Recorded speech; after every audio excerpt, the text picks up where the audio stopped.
Hello guys, I hope you like my videos. If you like my videos, please like, share and subscribe our channel.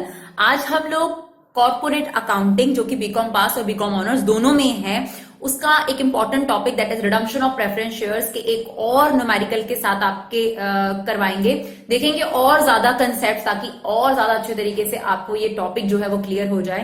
तो देखिए सीधा बढ़ते हैं उस question की तरफ जो हम ले रहे हैं नेक्स्ट पार्ट 4 के अंदर। तो देखिए ये क्वेश्चन है हमारे पास, The balance sheet of a company as at 31st March 2017 was as follows. Share holder fund में शेयर कैपिटल में इक्विटी कैपिटल आपको दे रखी, इक्विटी कैपिटल दे रखी है 9000 की। 9000 शेयर है, 50 रुपए का एक शेयर है।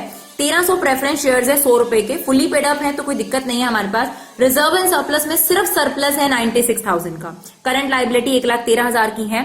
फिक्स एसेट्स हमें दे रखी हैं, नॉन करंट इन्वेस्टमेंट दे रखी हैं, कैश एंड कैश इक्विवेलेंट यानी हमारे पास अभी फिलहाल जो कैश है वो 62,000 रुपीज का है। Preference shares were due for redemption on 1/4/2017 at a premium of 7.5%। ऊपर देख सकते हैं आपके पास जो प्रेफरेंस शेयर्स है वो 1,30,000 रुपए के हैं, तो उसका 7.5% हमें रिडीम करना है, right. In order to facilitate the redemption of preference shares, the company decided to sell investment for 32,000। ऊपर देखिए इन्वेस्टमेंट 37,000 की है आपकी और आप उसे 32,000 में बेच रहे हैं, तो आपका जो 5,000 रुपए का नुकसान हो रहा है डियर, वो आप ध्यान रखिएगा इस सरप्लस को कम कर देगा, ठीक है, क्योंकि वो जो नुकसान हुआ वो P&L से डेबिट होगा और ये P&L आपका क्रेडिट है, इसमें से डायरेक्ट माइनस करना है आप लोगों ने, ठीक है। उसके बाद to finance the part of redemption from company's fund subject to leaving a balance of 24,000 in the surplus account। एक और रिस्ट्रिक्शन, 96,000 जो सरप्लस था उसमें से पहले ही 5,000 का हमारा नुकसान हो चुका था।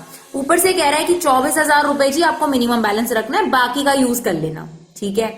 To issue sufficient number of equity shares of ₹50 each at a premium of ₹13 per share to raise the balance funds required। यानी बाकी का पैसे के लिए आपको इक्विटी शेयर इशू करनी है। 2015 में ये क्वेश्चन आपके पास आया था, क्वेश्चन हमने समझ लिया है, अब हम इसकी वर्किंग करना शुरू कर देते हैं, राइट। तो सबसे पहले आपको पता है कि हम लोग क्या लिखते हैं, अगर पार्टली पेड अप शेयर होते तो फुल्ली पेड अप बनाते। फिलहाल तो यहां पर मुझे सबसे पहले सोर्सेज लिखना होता है और यहां पर मेरे पास आता है कैश। सोर्सेज में भी मैं सबसे पहले क्या लिखती हूं, फेस वैल्यू, और यहां पर आता है आपके पास प्रीमियम ऑन रिडम्पशन, ठीक है जी। चलिए आपकी फेस वैल्यू है 1,30,000 जो हमने देखी थी, और फिर 1,30,000 का 7.5% आपके पास प्रीमियम था, दैट इज 9,750 रुपीज। अब मेरी बात को ध्यान से, सबसे पहले आपने इन्वेस्टमेंट बेची है तो पहले हम उसकी एंट्री कर लेते हैं इन्वेस्टमेंट सेल करने की। तो क्या एंट्री हो जाएगी, बैंक अकाउंट डेबिट, ठीक है, P&L अकाउंट डेबिट या सरप्लस अकाउंट डेबिट कर सकते हैं आप लोग, to investment, non current investment जो आपके पास है, राइट, वो थी 37,000 रुपीज की। आपके पास पैसे आए हैं 32,000, तो कैश भी आ गया, ध्यान रखिएगा आपके पास, और 5,000 रुपए का आपका नुकसान हो गया। अब मेरी बात को ध्यान से समझिएगा, सरप्लस आपको क्वेश्चन में एक ही रिजर्व दे रखा है 96,000 रुपीज का। अब ये जो अभी भी लॉस हुआ है 5,000 का, पहले तो आप ये हटा दीजिए, इसमें से ये रह गया 91,000 का। ऊपर से हमें मिनिमम बैलेंस भी रखने को कहा गया है 24,000 रुपए का, तो ये 24,000 रुपए का बैलेंस भी आपने क्या कर लेना है, माइनस कर लेना है। कैलकुलेटर आप लोग यूज कर सकते हैं, सबसे अच्छी बात। तो ये 67,000 रुपीज का सरप्लस ही है जो आप क्या कर सकते हैं डियर, अपने लिए यूटिलाइज कर सकते हैं, यानी किसके लिए, जो फेस वैल्यू की रिडम्पशन के लिए। Is it okay. चलिए सबसे पहले आप लोग क्या करते हैं, सबसे पहले हम लोग देखिए डियर, अब हमें सबसे पहले क्या करना होता है, प्रीमियम के लिए पैसा निकालना होता है, जो कि हम करते हैं, पहले इसके लिए निकालते हैं, फिर फेस वैल्यू के लिए निकालते हैं और फिर कैश को अरेंज करना चलते हैं। तो प्रीमियम के लिए SPR पड़ा होना चाहिए, जो कि क्वेश्चन में नहीं है, और आपको ये भी देखना पड़ता है क्या कहीं और से आएगा SPR। तो डियर आपको बोला गया है कि यहां पर sufficient number of equity shares issue करे जाएंगे और देखा जाएगा कि उस पर 13 रुपए प्रीमियम है। तो आप अभी एक और क्वेश्चन करेंगे इससे आगे जहां पे थोड़ी दिक्कत होती है, अभी फिलहाल इस क्वेश्चन में ज्यादा दिक्कत नहीं है, तो आपको थोड़ा वेट करना पड़ेगा उस प्रीमियम का जो अभी इशू ऑफ शेयर्स पर आने वाला है। तो वहां से अगर इनफ प्रीमियम आ गया तो हम सिक्योरिटी प्रीमियम से भरेंगे, ना कि यहां से। लेकिन अगर वहां इनफ प्रीमियम नहीं आएगा, सिक्योरिटी प्रीमियम नहीं आएगा, तो आपको रिजर्व से निकालना पड़ेगा। अब आप कहेंगे हमें एडवांस में कैसे पता चलेगा? डियर, आपको ये कैलकुलेशन पहले रफ में करनी पड़ेगी। पहले आप नॉर्मल इक्विटी शेयर्स पर पहुंचो और उसके बाद देखो कि अगर आप प्रीमियम पर इशू करते हो तो वहां से जब आप इशू कर रहे हो शेयर तो कितना प्रीमियम आ रहा है। तो फिलहाल पहले हम अब इसको अरेंज नहीं कर रहे बिकॉज हमारे पास एसपीआर नहीं है, ठीक है। बट एसपीआर आएगा इस बात की गारंटी है क्योंकि हमने शेयर इशू करने हैं जो फेस वैल्यू के लिए, तो वो प्रीमियम पे इशू करा जा रहा है। तो हम वेट करेंगे कि वहां से प्रीमियम आ जाएगा। पहले नहीं आता तो क्या करते हैं वो भी हम आपको क्वेश्चन कराएंगे। फिलहाल हम ये 67,000 फेस वैल्यू की रिडम्पशन के लिए दे देंगे। 67,000 आपकी फेस वैल्यू की रिडम्पशन के लिए दे देंगे और देखेंगे कि 1,30,000 में से ये माइनस करने के बाद आपके पास कितना बचा, 63,000। आप देख सकते हैं और कोई रिजर्व आपके पास नहीं है। इसका मतलब आपको 63,000 के क्या इशू करने पड़ेंगे डियर? शेयर इशू करने पड़ेंगे। Is it okay? तो आप 63,000 के अगर शेयर इशू करते हैं 63,000 रुपीज और एक शेयर फेस वैल्यू से डिवाइड करिएगा, ध्यान रखिएगा 50 रुपीज, क्योंकि यहां पर आप क्या ले रहे होते हो? 63,000 फेस वैल्यू ले रहे होते हो शेयर की, प्रीमियम नहीं। कभी भी यहां प्रीमियम नहीं आता। तो 63,000 तो आपको फेस वैल्यू ही चाहिए शेयर की। तो 50 का एक शेयर आप इशू कर रहे थे इक्विटी, तो कितने नंबर ऑफ शेयर्स आप इशू करोगे ये अब आपको निकालना पड़ेगा। तो यहां पर आपके शेयर्स आ जाते हैं डियर 1260 शेयर आपको इशू करने पड़ेंगे ताकि इंटू 50 आपके पास 63,000 आ जाए और इंटू 13 आपके पास क्या आ जाएगा? प्रीमियम उसके ऊपर आ जाएगा, right.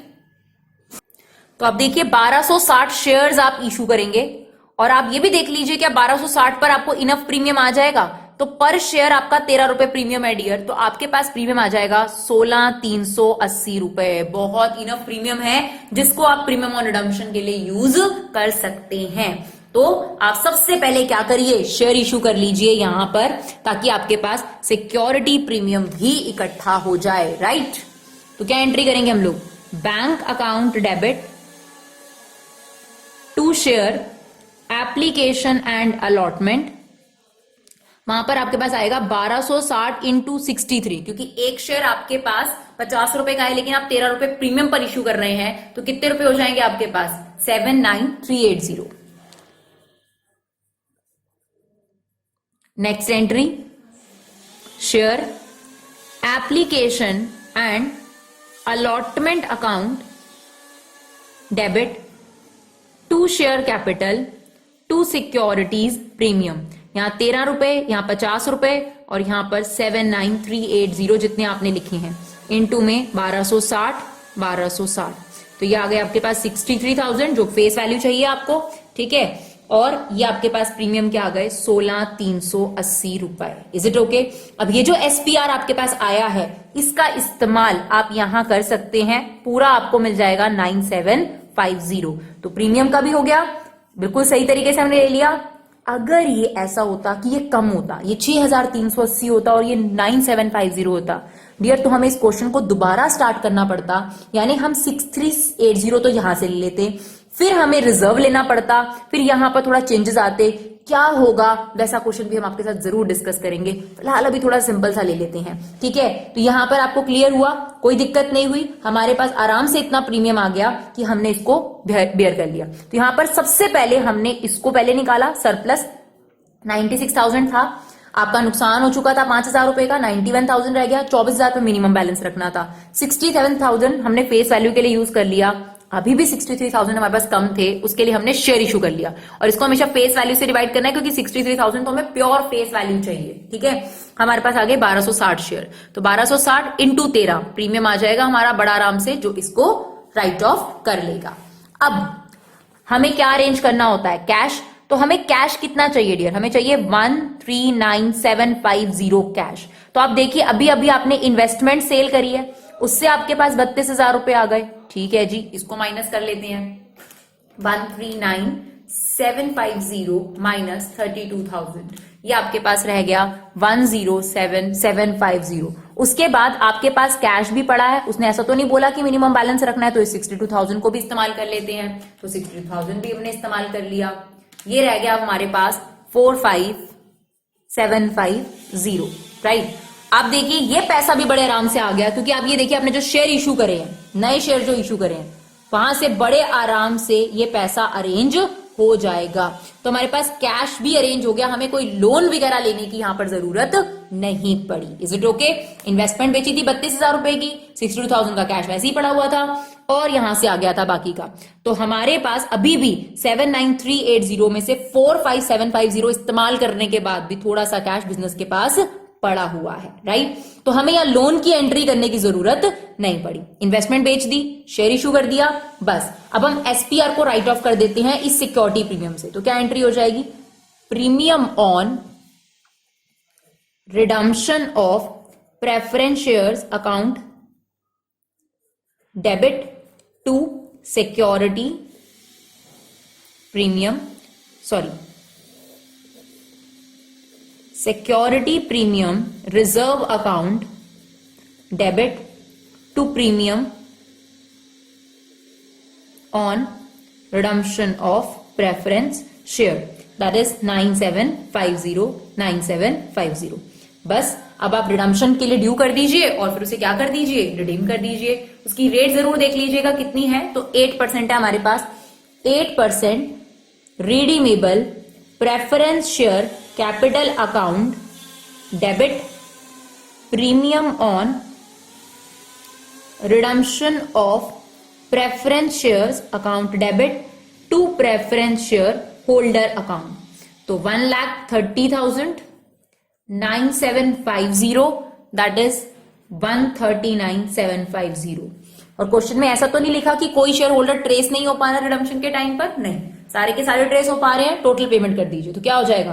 Preference share holder account debit to bank account, that is 139,750, 139,750। देखिए आपका क्वेश्चन हो चुका है। आई होप आपको इस वीडियो से जरूर हेल्प मिली हो। आपको हेल्प मिली हो तो प्लीज इसे आगे भी शेयर करिए ताकि और लोगों को भी इससे मदद मिल सके। Thank you so much guys for your love and support. Keep supporting Vibha classes.